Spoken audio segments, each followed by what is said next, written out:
ये खबर KR मंगलम university द्वारा प्रस्तुत की गई है।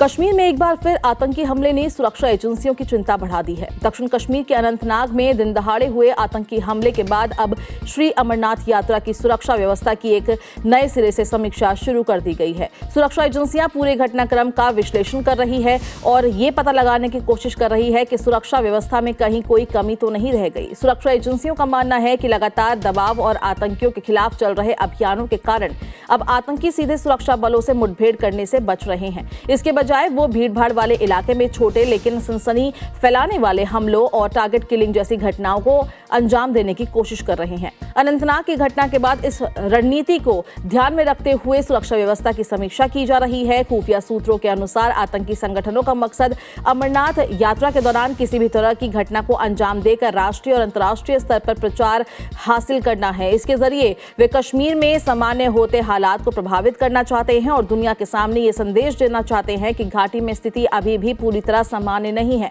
सूत्रों के मुताबिक सीमा पार बैठे आतंकी हैंडलर कश्मीर में सक्रिय अपने नेटवर्क और कैडर को लगातार निर्देश दे रहे हैं। इसी खतरे को देखते हुए सुरक्षा एजेंसियां आतंकियों और उनके ओवरग्राउंड वर्करों के खिलाफ लगातार अभियान चला रही है और निगरानी भी बढ़ाई जा रही है।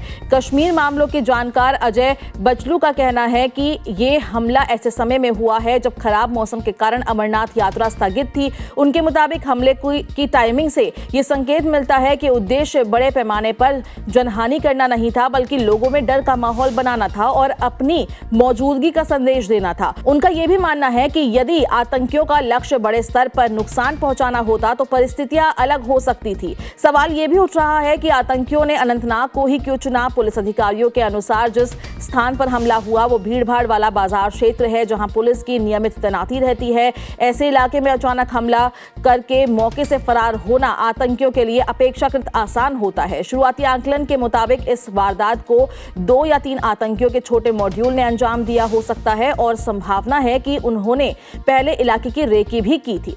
अधिकारियों ने यह भी स्पष्ट किया है कि इस हमले को अमरनाथ यात्रा की सुरक्षा में सीधी सेंध के रूप में नहीं देखा जाना चाहिए। उनका कहना है कि यदि यात्रा को निशाना बनाना उद्देश्य होता तो हमला किसी यात्रा काफिले या शिविर पर किया जाता है। इस बार निशाना ड्यूटी पर तैनात सुरक्षाकर्मी बने। फिलहाल सभी सुरक्षा एजेंसियां पूरे घटनाक्रम की समीक्षा कर रही है ताकि सुरक्षा व्यवस्था को और मजबूत बनाया जा सके।